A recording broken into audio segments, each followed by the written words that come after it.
नमस्कार दोस्तों, मैं विजय तिवारी। स्वागत है आपका हमारे YouTube channel the books society में, जहां हम आज की क्लास में सब्जेक्ट कोड BPSC 109 के चैप्टर नंबर 13 की चर्चा करेंगे। जहां ये चैप्टर इस बुक के यूनिट नंबर 5 का पहला चैप्टर है और किताब के हिसाब से ये 13वां चैप्टर है। चैप्टर का नाम है विकेंद्रीकरण, ब्राज़ील, भारत और ब्रिटेन। जहाँ इस चैप्टर से जो प्रश्न बनता है वो प्रश्न ये बनता है कि विकेंद्रीकरण से आप क्या समझते हैं, विकेंद्रीकरण के विभिन्न प्रकारों का वर्णन कीजिए, साथ ही साथ ब्राज़ील, भारत और ब्रिटेन के विकेंद्रीकरण का तुलनात्मक वर्णन कीजिए। तो वीडियो को अंत तक जरूर देखें ताकि आप इन तीनों ही प्रश्नों का उत्तर देने में सक्षम हो सकें। तो हर चैप्टर की तरह इस चैप्टर की भी एक प्रस्तावना दी गई है जहाँ पर विकेंद्रीकरण का अर्थ समझाने की हमें कोशिश की गई है, तो इसलिए हम इस प्रस्तावना को जरूर समझेंगे। तो देखिए, जब हम विकेंद्रीकरण की बात करते हैं तो इसका मतलब होता है हिंदी में सत्ता का बंटवारा। विकेंद्रीकरण का मतलब क्या होता है? सत्ता का बंटवारा। सबसे पहले इस शब्द को समझिएगा। देखो, जब हम बात करते हैं केंद्रीकरण की, सेंट्रलाइजेशन की, तो देखो सेंट्रलाइजेशन का मतलब ये होता है सत्ता किसी एक के पास ही रहेगी। सत्ता के सारे स्रोत एक के पास ही रहेंगे, पावर किसी एक के पास रहेगी। जैसा कि राजतंत्र में होता था, सारी पावर घूम फिर कर राजा के पास आती थी, राजा ही सारे डिसीजन देता था, राजा ही कानून बना सकता था। तो देखो, जब हम सेंट्रलाइजेशन की बात करते हैं ना, तो सेंट्रलाइजेशन में कई बार ये होता है कि कुछ क्षेत्रों का विकास हो जाता है और बहुत सारे क्षेत्र राजनीति से दूर ही रह जाते हैं क्योंकि सब तक ध्यान नहीं पहुंच पाता है। तो ऐसे में सबका राजनीतिक विकास हो पाए, सबका पॉलिटिकल डेवलपमेंट हो पाए, इसके लिए विकेंद्रीकरण की अवधारणा का जन्म हुआ। और ये कहा गया कि सत्ता का बंटवारा ना निम्न स्तर तक होना चाहिए। जैसे कि एग्जाम्पल के तौर पर मैं आपको बताऊं, हमारे देश में एक केंद्र सरकार है जो पूरे के पूरे देश को कंट्रोल कर रही है, लेकिन उसके अंडर में कौन है? एक राज्य सरकार भी है जो अपने क्षेत्र के लिए यानी कि अपने राज्य के लिए काम कर रही है। लेकिन राज्यों के अंतर्गत भी एक और सरकार है, स्थानीय सरकार, जिसे हम पंचायतें कहते हैं और शहरों में नगर पालिका कहते हैं। यानी कि सत्ता देखी जाए तो तीन जगह बैठी हुई है, एक केंद्र के स्तर पर, एक राज्य के स्तर पर और एक स्थानीय स्तर पर यानी कि ग्रामीण स्तर पर और नगरीय स्तर पर। इसी प्रकार से प्रशासन भी देखिए बहुत सारी जगह बटा हुआ है। इसी प्रकार से राजनीति के बहुत सारे डिपार्टमेंट हैं जो अपने अपने स्तर पर काम कर रहे हैं। तो इसी चीज़ को हम बोलते हैं क्या? सत्ता का विकेंद्रीकरण, सत्ता का बंटवारा। और इसका प्रमुख उद्देश्य सिर्फ इतना होता है कि शासन के निम्न स्तर तक डेमोक्रेसी बनी रहे, अधिक से अधिक जनता की भागीदारी हो और लोग राजनीति से उन लाभ को प्राप्त कर सकें जिस लाभ के उद्देश्य से वो राजनीति को चुनते हैं। कई बार क्या होता है, राजनीति में हर बंदे को प्रॉफिट नहीं मिल पाता है, और ऐसे में अगर सत्ता का विकेंद्रीकरण होता है तो हर एक बंदा राजनीति का लाभ प्राप्त कर पाता है। गांधी की भी यही अवधारणा थी, गांधी जी की भी यही अवधारणा थी, क्या? कि ग्राम स्वराज हो और इसके लिए सत्ता का विकेंद्रीकरण जरूरी होगा। तो चलिए अब चैप्टर की शुरुआत करते हैं। आई होप सो अब चैप्टर को समझने में आपको आसानी होगी। तो प्रस्तावना यही बताती है कि विकेंद्रीकरण का मतलब इंग्लिश में बोलते हैं इसे हम डिसेंट्रलाइजेशन, जो कि दो शब्दों से बना है, एक डी और एक सेंट्रलाइजेशन। तो डी का मतलब क्या होता है? हटाना यानी कि निगेटिविटी, और सेंट्रलाइजेशन का मतलब मैंने आपको बताया केंद्रीकरण।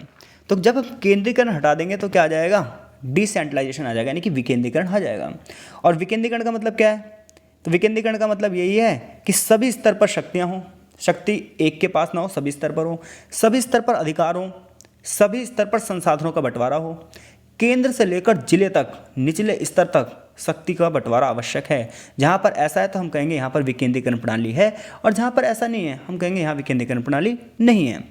इसी आधार पर शासन को भी अलग अलग भागों में बांटा जाता है, सत्तावादी है या लोकतंत्रवादी है। तो प्रस्तावना इसी चीज़ पर चर्चा करती है। आगे हम बात करते हैं, चैप्टर की शुरुआत यहाँ से होती है कि विकेंद्रीकरण का अर्थ क्या है और इसकी उत्पत्ति कहाँ से हुई। तो विकेंद्रीकरण के अर्थ पर हमने जैसे कि चर्चा करी कि उच्च स्तर की सरकार से लेकर निचले स्तर की सरकार को अगर शक्तियाँ मिल रही हैं, कार्य मिल रहे हैं, तो हम कहेंगे विकेंद्रीकरण है। यानी कि विकेंद्रीकरण को राष्ट्रीय सरकार से सहायता के स्तर पर, सहायक स्तर पर सत्ता और जिम्मेदारी ट्रांसफर करनी होगी। कहाँ पर?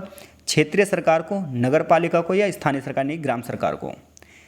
आगे बताया गया विकेंद्रीकरण का अर्थ यही है कि सरकार का जो संरचना होगी, सरकार की जो बनावट होगी, संगठन की जो बनावट होगी वो बहु स्तर पर होगी, एक स्तर पर नहीं होगी।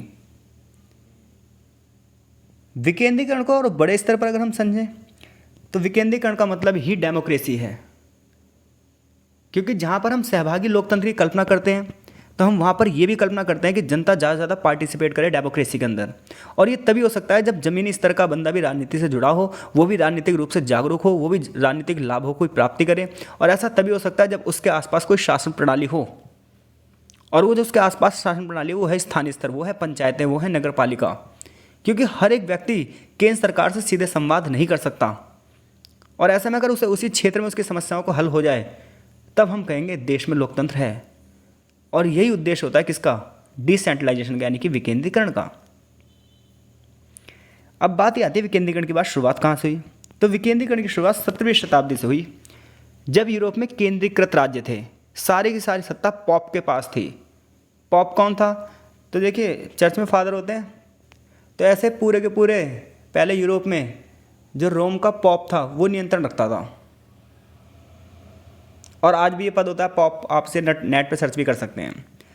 तो ऐसे में कैथोलिक चर्च और प्रोटेस्टेंट, इन लोगों ने पूरे पूरे समाज पर क्या कर रखा था? नियंत्रण कर रखा था। फिर जब पुनर्जागरण होता है यूरोप में, तब राजनीतिक संस्थाओं की उत्पत्ति होती है, और शुरुआत में जो शासन आता है वो भी एक तंत्रीकरण आता है। तो ऐसे में बहुत सारे विचारक आएंगे, जैसे जॉन स्टुअर्ट मिल। ये लोग ना राजनीति की स्वतंत्रता की बात करेंगे। ये लोग सेंट्रलाइजेशन को नहीं बल्कि डिसेंट्रलाइजेशन की बात करेंगे। ये कहेंगे हर व्यक्ति में ना स्वशासन होता है, और ये जब भी हो सकता है जब स्थानीय स्तर पर उसे मौका मिले। तो कुल मिलाकर आप यहाँ से यहाँ तक पढ़ेंगे ना विकेंद्रीकरण का अर्थ, तो वही आएगा जो मैंने आपको बताया है कि विकेंद्रीकरण का अर्थ होता है सत्ता का बंटवारा, टॉप टू डाउन।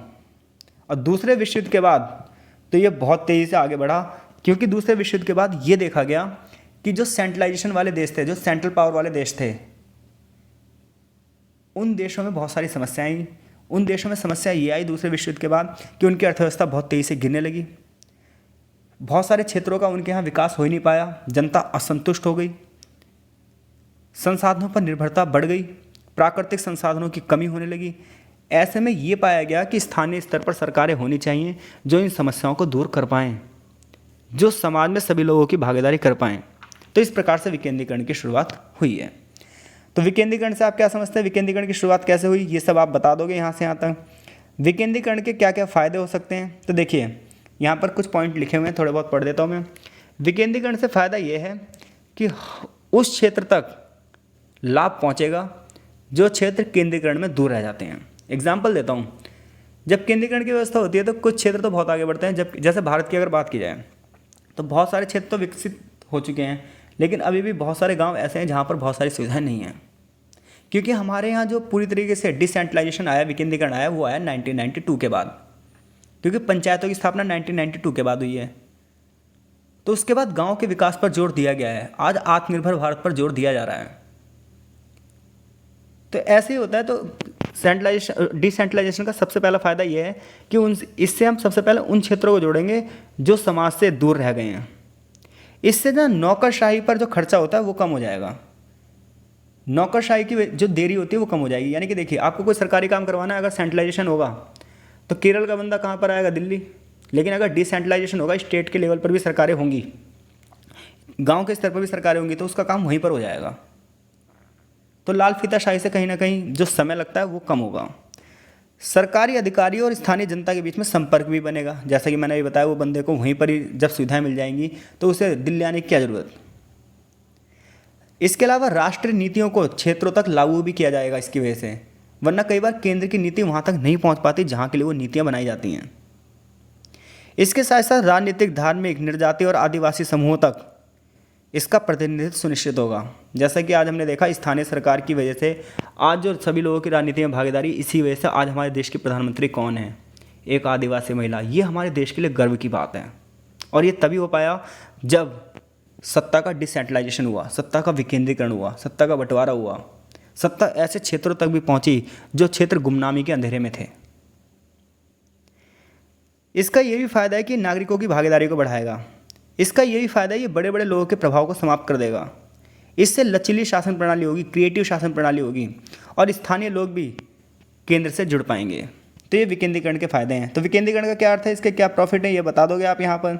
अब बात आती है विकेंद्रीकरण के प्रकार क्या हैं। तो विकेंद्रीकरण के 3 प्रकार बताए गए हैं हमारे कोर्स में।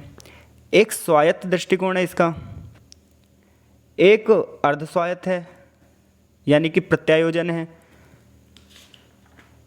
और एक है हस्तांतरण। तो देखिए, जब राजनीतिक व्यवस्था में हम सत्ता हस्तांतरण की बात करते हैं तो हम इसे बोलते हैं प्रशासनिक विकेंद्रण। अच्छा, पहला पैराग्राफ छूट गया, माफ़ कीजिएगा। तो विकेंद्रीकरण के शब्द के बड़े अर्थ हैं, ये बात हमें पता है।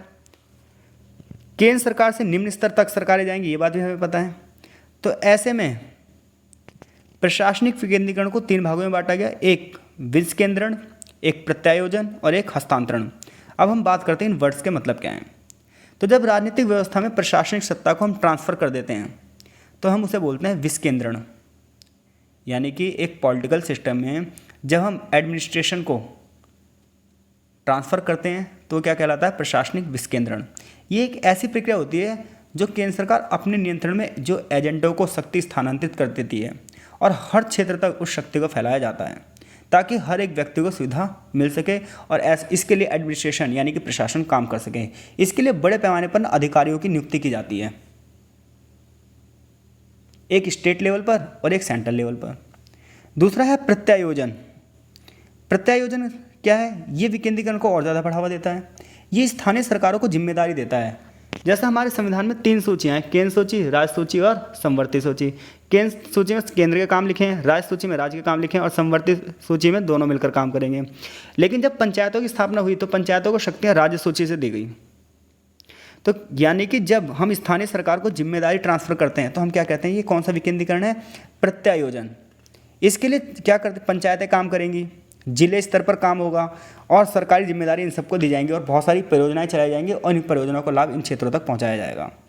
तीसरा है सरकार का ट्रांसफ़र यानी कि हस्तांतरणीय स्थानीय सरकार। इसमें क्या होगा? जो स्थानीय सरकारें होंगी, जो पंचायतें होंगी या फिर जो नगर पालिकाएँ होंगी, इन्हें निर्णय लेने की शक्ति भी दी जाएगी, इन्हें वित्त शक्ति यानी कि बजट की शक्ति भी दी जाएगी और मैनेजमेंट की शक्ति भी दी जाएगी ताकि उस क्षेत्र का विकास और अच्छे से कर सकें। तो ये हैं विकेंद्रीकरण के 3 प्रकार। अब हमें बात बताई जाएगी कि ब्राज़ील में विकेंद्रीकरण कैसा है, भारत में विकेंद्रीकरण कैसा है और ब्रिटेन में विकेंद्रीकरण कैसा है। तो देखो, ब्राज़ील का पढ़ाने से पहले मैं आपको भारत का पढ़ाऊँगा ताकि जब आप भारत का विकेंद्रीकरण समझ लें, भारत का सिस्टम समझ लें तो ब्राज़ील और ब्रिटेन का समझने में आपके लिए आसानी होगी। तो देखो, पहले भारत का पढ़ेंगे फिर ब्राज़ील का पढ़ेंगे। तो जब हम भारत के विकेंद्रीकरण की बात करते हैं तो जैसा कि मैंने आपको समझाया, भारत पर पहले औपनिवेशिक शासन था यानी कि ब्रिटिश शासन था और सत्ता थी केंद्रीकरण। लेकिन फिर धीरे धीरे ब्रिटिश शासन में सुधार होता गया तो क्या हुआ? प्रांतीय स्तर पर भी सरकारें बनने लगी और जब भारत आज़ाद हुआ तो हमने ब्रिटिश शासन को ही अपनाया। जब हमने ब्रिटिश शासन को अपनाया तो क्या हुआ? 2 स्तर की सरकारें बनी, एक केंद्र स्तर पर और एक राज्य स्तर पर। 1882 में जब अंग्रेज़ों का शासन था उसी समय लॉर्ड रिपन जो था उसने ये कहा था कि पंचायतों की स्थापना होनी चाहिए और आज़ादी के समय गांधी जी ने भी कहा था कि पंचायतों की स्थापना होनी चाहिए। ग्राम स्वराज पर बल दिया गया। उनका ये मानना था भारत गाँवों का देश है और अगर हर गाँव विकास करेगा तो अपने आप देश विकास करेगा। तो ये हुआ भाई, पंचायतों की स्थापना होनी चाहिए। लेकिन हमारे देश आज़ाद होने के साथ साथ क्या वो मिला उसे? बंटवारा। हर तरफ अशांति, दंगे फसाद, लाखों लोगों की मौत, ये सब चीज़ें मिली हमें आज़ादी में। तो ऐसे में अगर हम पंचायतों की भी उस समय स्थापना करते तो उसमें हमारे पास सामने बड़ी समस्या थी। एक समस्या तो थी बजट की, क्योंकि हमने सिर्फ आज़ादी के बारे में सोचा था, कभी बंटवारे के बारे में नहीं सोचा था। तो हमारे पास बजट नहीं था इतना और इतना बड़ा अधिकारी तंत्र भी नहीं था कि हम पंचायतों की स्थापना कर पाते। इसके साथ साथ देश के कई भागों में बंटने की भी बहुत ज़्यादा संभावना थी। इसलिए हमने ना इतना ज़्यादा डिसेंट्रलाइजेशन नहीं किया। हमने ना केंद्र सरकार को पावर दी ताकि जब कोई राज्य अलग होने की डिमांड करे तो केंद्र सरकार उसे अपने नियंत्रण में रखने के लिए ठोस कदम उठाए। इसलिए हमने सेंटर को ज़्यादा पावर दी है, इसलिए केंद्र सरकार हमारे यहाँ ज़्यादा पावरफुल है। तो जब हम भारत के डिसेंट्रलाइजेशन की बात करते हैं तो शुरुआत में जब आज़ादी के बाद कितना हुआ? एक केंद्र स्तर पर और एक राज्य स्तर पर। लेकिन आगे चलकर ये महसूस किया गया कि ग्राम विकास के लिए पंचायतों की स्थापना बहुत ज़्यादा ज़रूरी है, क्योंकि ऐसे में ये क्षेत्र ना प्रशासन से बहुत दूर रह जाते हैं और इन क्षेत्रों का विकास ही नहीं हो पाता। ऐसे में कहीं ना कहीं इन क्षेत्रों में राजनीतिक असंतोष पनप सकता है।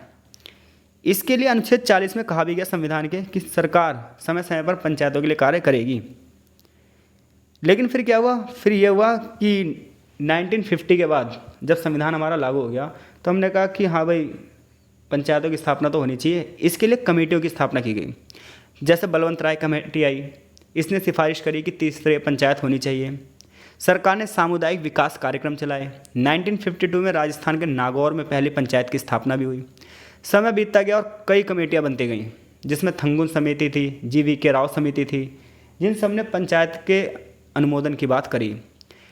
अंत में 1992 में संविधान में 2 संशोधन हुए, 2 अमेंडमेंट हुए। एक अमेंडमेंट हुआ 73 और एक अमेंडमेंट हुआ 74, जिससे हमारे यहाँ पंचायतों की स्थापना हो गई। तो यहाँ से यहाँ तक यही बताया जाएगा कि भारत में 3 स्तरीय सरकार है, एक केंद्र स्तर पर, एक राज्य स्तर पर, और फिर पंचायतों की स्थापना कैसे हुई इसके बारे में डीपली बताया गया है। तो राज्य स्तर पर कौन काम करेगा? राज्य सरकार। केंद्र स्तर पर कौन कार्य करेगा? Central government. और स्थानीय स्तर पर कौन काम करेगा भाई? गाँव में पंचायतें और शहर में नगर पालिका। ये भारत का विकेंद्रीकरण सिस्टम है। अब हम समझेंगे ब्राज़ील का। तो बिल्कुल जैसे भारत का है ना सिस्टम, बिल्कुल ऐसी ब्राज़ील का है, लेकिन ब्राज़ील का और अच्छा है, भारत से बहुत अच्छा है ब्राज़ील का। दक्षिण अमेरिका का सबसे बड़ा देश है ब्राज़ील। पुर्तगाल के भी नियंत्रण में था ये और ब्रिटिश के भी नियंत्रण में था, और इसे आज़ादी भारत से कई साल पहले मिल चुकी थी। यानी कि भारत जब गुलाम बन रहा था उस समय ब्राज़ील आज़ाद हो रहा था। किताब लिखती है आपके 1824, लेकिन आप अगर इंटरनेट पर देखोगे तो ये डेट 1825 आएगी। ठीक है, आगे चलकर जब 1824 में पुर्तगाल से आज़ाद होगा तो ये अपना एक संविधान बनाने की कोशिश करेगा, लेकिन जो इसका संविधान 1889 में बनेगा ना, किसका? ब्राज़ील का, तो वो सफल नहीं हो पाएगा। यहाँ पर कभी सैनिक शासन की स्थापना रहेगी, कभी डेमोक्रेसी, कभी सैनिक शासन, कभी डेमोक्रेसी। लेकिन आगे चलकर 1988 के बाद यहाँ पर एक सफल संविधान की स्थापना होगी और यहाँ पर बड़े पैमाने पर सत्ता का बंटवारा किया जाएगा। ब्राज़ील में 26 राज्य हैं और लगभग 5564 यहाँ पर नगर पालिकाएँ हैं। ब्राज़ील की बात की जाए, पूरी दुनिया में सबसे ज़बरदस्त यहाँ पर सत्ता का बंटवारा है। यहाँ पर स्थानीय स्तर पर ना इतनी शक्ति राज्यों को दी गई है, इतनी शक्ति पंचायतों को दी गई है कि ऐसा लगता है कि हर क्षेत्र स्वतंत्र है। अगर हमारे देश का विभाजन नहीं हुआ होता, हमारे देश के लोगों में भी राष्ट्रभक्ति की भावनाएं होती, राजनीतिक दल स्वार्थ सिद्धि नहीं करते, तो शायद हमारे यहाँ भी हर एक क्षेत्र स्वतंत्रता से अपना शासन चलाता, हर एक गांव आज आत्मनिर्भर होता। लेकिन स्वार्थपूर्ण राजनीति ने हमारे देश को कहीं ना कहीं पीछे ढकेल दिया। आज बहुत कम संघीय देश हैं जो ब्राज़ील की तरह हों, जैसा ब्राज़ील संघीय देश है, जैसा ब्राज़ील में सत्ता का बंटवारा है। ब्राज़ील में अगर हम संसद की बात करें ना, इसके भी 2 सदन हैं हमारे यहाँ। जैसे हमारे संसद के 2 सदन हैं, लोकसभा और राज्यसभा, ऐसे यहाँ पर भी 2 सदनीय विधायिका है। एक है संघीय सीनेट जिसे हम उच्च सदन कहते हैं, दूसरा है प्रतिनिधि का सदन जिसे हम निचला सदन कहते हैं। जब यहाँ 1988 के बाद जब संविधान यहाँ सफल हुआ तो इन्होंने वित्तीय शक्ति यानी कि कर लगाने की शक्ति भी किसको दे दी? स्थानीय सरकारों को। जबकि हमारे यहाँ कर लगाने की शक्ति किसको है? सेंट्रल गवर्नमेंट को और स्टेट गवर्नमेंट को, पंचायतों को नहीं है। तो ऐसे में जो ब्राज़ील का बजट है ना, ये सहभागी बजट है, हर एक बंदे की भागीदारी है उस बजट में, जबकि हमारे यहाँ ऐसा नहीं है। तो ये है ब्राज़ील का विकेंद्रीकरण सिस्टम। भारत का विकेंद्रीकरण सिस्टम हमने पढ़ लिया। अब बचता है ब्रिटेन का विकेंद्रीकरण सिस्टम। तो देखिए, जब हम ब्रिटेन की बात करते हैं और जब हम उसके यूके की बात करते हैं, तो देखिए यूनाइटेड किंगडम में कौन कौन से देश शामिल होते हैं? इंग्लैंड। जब हम बात यूके की करते हैं, बहुत सारे लोग सोचते हैं इंग्लैंड और यूके एक ही बात है। जी नहीं, यूके है जो है उसमें इंग्लैंड, वेल्स, स्कॉटलैंड और उत्तरी आयरलैंड शामिल हैं। यूके एक संसदीय प्रणाली अपनाता है और यहाँ पर भी संसद के 2 सदन हैं, एक लॉर्ड सदन और एक कॉमन सदन। ब्रिटेन की बात की जाए तो यहाँ पर संविधान लिखित नहीं है, जबकि हमारे यहाँ संविधान देखो लिखित है। ब्रिटेन का संविधान परंपराओं में है। ब्रिटेन में राजशाही है, जैसे हमारे यहाँ राष्ट्रपति है, लेकिन ब्रिटेन में राष्ट्रपति नहीं है, वहाँ पर राजशाही है, महाराज या महारानी का शासन है, लेकिन शासन प्रत्यक्ष रूप से प्रधानमंत्री चलाएगा। यानी कि नाम मात्र के लिए महाराज और महारानी हैं, सम्राट का शासन नाम मात्र का है। समय बीतता गया, शुरुआत में जो महाराजा और महारानी को सबसे ज़्यादा शासन था, समय बीतता गया और सत्ता का बंटवारा होता गया। हाउस ऑफ कॉमन्स बनी और प्रधानमंत्री और उसके निर्वाचित मंत्रिमंडल को धीरे धीरे शक्तियाँ मिल गईं। इस प्रकार से यूके में सत्ता का बंटवारा हुआ। आगे चलकर शक्तियाँ इसके राज्यों यानी कि स्कॉटलैंड, वेल्स और उत्तरी आयरलैंड को भी शक्तियाँ मिलने लगी, सत्ता इनको भी ट्रांसफ़र की जाने लगी। यूके की अगर बात की जाए तो सबसे पहले यहाँ पर सेंट्रलाइजेशन था, जिसकी बात मैंने समझाई। लेकिन जब शक्तियाँ वेल्स, स्कॉटलैंड और उत्तरी आयरलैंड को भी ट्रांसफ़र की गई तो यहाँ पर भी सत्ता का बंटवारा हो गया। 1998 में उत्तरी आयरलैंड गणराज्य बना 1997 में स्कॉटलैंड और वेल्स में भी जनता के संग्रहण से यहाँ पर चुनाव हुए। यूके की संसद ने राष्ट्रीय संसद और विधानसभाओं को शक्तियाँ दी। स्कॉटलैंड की जो सरकार थी इसने संसद के प्रति जवाबदेह है, शिक्षा, स्वास्थ्य और सड़कों पर ये कानून बना सकती है। यानी कि है तो ये यूके के अंतर्गत, लेकिन यहाँ की सरकार भी क्या शिक्षा, स्वास्थ्य और सड़कों पर कानून बना रही है। वेल्स विधानसभा में प्रशासनिक कार्यों की स्वतंत्रता है, लेकिन कर लगाने की शक्ति नहीं है। उत्तरी आयरलैंड में पुलिस और सुरक्षा ब्रिटिश मंत्री के अधीन है। तो कुल मिलाकर यहाँ पर शासन कैसे चल रहा है, यहाँ पर भी शासन अलग अलग क्षेत्रों में अलग अलग तरीके से है। कहीं किसी को ज़्यादा शक्तियाँ दी गई हैं, कहीं किसी को कम शक्तियाँ दी गई हैं। लेकिन तीनों ही देशों की अगर बात की जाए तो तीनों ही देश विकेंद्रीकरण का एक अच्छा उदाहरण है और तीनों में कुछ चीज़ें समान हैं और कुछ चीज़ें अलग हैं। अब अगला पैराग्राफ हम यहीं पे ख़त्म कर चुके हैं, जहाँ पर ये बताया जा रहा है कि ब्राज़ील, भारत और ब्रिटेन में विकेंद्रीकरण पर तुलनात्मक दृष्टिकोण का वर्णन कीजिए। तो जो अभी हमने पढ़ा है ना ब्राज़ील के बारे में, भारत के बारे में और ब्रिटेन के बारे में, इसमें कुछ चीज़ें जो हैं वो क्या है इक्वल हैं तीनों देशों में, वो बतानी है आपको एक बार पहले पैराग्राफ में, और दूसरे पैराग्राफ में आपको ये बताना है कि दोनों में अंतर क्या है। ठीक है भाई, जैसे वहाँ पर राजशाही है, हमारे यहाँ नहीं है। वहाँ पर कुछ ही शक्तियाँ स्थानांतरित की गई है, हमारे यहाँ ज़्यादा की गई हैं। तो आप अगर इस पैराग्राफ को पढ़ोगे आपको समझ में आ जाएगा। चलिए मैं थोड़ा सा पढ़ के बता देता हूँ 5 मिनट में। तो कह रहा है जब ब्राज़ील में हम डिसेंट्रलाइजेशन की बात करते हैं तो वहाँ सबसे अच्छी प्रणाली है, असमानताएं नहीं है। क्षेत्रों को भी यानी कि क्षेत्रीय सरकारों को भी कर लगाने की शक्ति दी गई है, क्षेत्रीय सरकारों को भी निर्णय लेने की शक्ति दी गई है। भारत में भी 3 स्तर पर विकेंद्रीकरण है, राजनीतिक स्तर पर, प्रशासनिक स्तर पर और वित्तीय स्तर पर। इसके अलावा जनसंख्या के आधार पर, लिंग यानी कि स्त्री पुरुष के आधार पर, भौगोलिक क्षेत्रों में फिर भी हमारे यहाँ आर्थिक असमानता जो थी, आज वो प्रगति वहाँ पर असमान बनी हुई है। आज भी आर्थिक असमानता यानी कि क्षेत्र कुछ ही आगे बढ़ रहे हैं और कुछ नहीं बढ़ पा रहे हैं। ऐसे में जो असमान विकास है, ऐसे में जो असंतुलन है, जैसे कि हम बात करते हैं जब विकास की, तो दिल्ली, मुंबई, चेन्नई, कलकत्ता, गुजरात, सूरत, अहमदाबाद, ऐसे नाम हमारे सामने आते हैं। लेकिन देश के कितने सारे गांव पिछड़े हुए हैं, उनकी बात नहीं आती। तो ऐसे में हमारा जो डिसेंट्रलाइजेशन है उसमें हमें सुधार की ज़रूरत है, हमें ब्राज़ील से सीखना चाहिए। ब्रिटेन की बात करें, जब हम ब्रिटेन की बात करते हैं तो ब्रिटेन के हर हिस्से में चीज़ें अलग अलग हैं। हमारे यहाँ तो एक जैसा है सब जगह, लेकिन ब्रिटेन में अलग अलग है। तो ये चीज़ें हम ये बताना है कि ब्रिटेन में अलग क्या है, ब्राज़ील में अलग क्या है, भारत में क्या अलग है। जिसमें हमने ब्रिटेन में हमने पढ़ा था क्या कि स्कॉटलैंड में अलग शक्तियाँ हैं, वेल्स को अलग शक्तियाँ दी गई हैं और ब्रिटेन की अलग शक्तियाँ हैं और ब्रिटेन सब पर नियंत्रण कर रहा है। तो इस पैराग्राफ में वही वाली बात बताई गई जो अभी हमने पढ़ी है। आगे अगर हम बात करें, अगले पैराग्राफ में ये बताया गया है कि ब्राज़ील और भारत में स्थानीय भागीदारी एक जैसी कैसे है। यानी कि पहले वाले पैराग्राफ में बताया गया क्या चीज़ें अलग है, दूसरे वाले पैराग्राफ में बताया गया क्या क्या चीज़ें सेम है। तो आई होप सो हम इस चीज़ को कर देंगे। आप इसे पढ़ना, आपको डेफिनेटली समझ में आ जाएगा। वीडियो लेंथ करने की हमें कोई ज़रूरत नहीं है। अगर एक क्वेश्चन आता है तो आप ऐसे का ऐसा ही से कर दीजिएगा। आगे चैप्टर में निष्कर्ष दिया गया है, तो आई होप सो आप इस चैप्टर से कोई प्रश्न आएगा ज़रूर करेंगे। आपका बहुत बहुत धन्यवाद।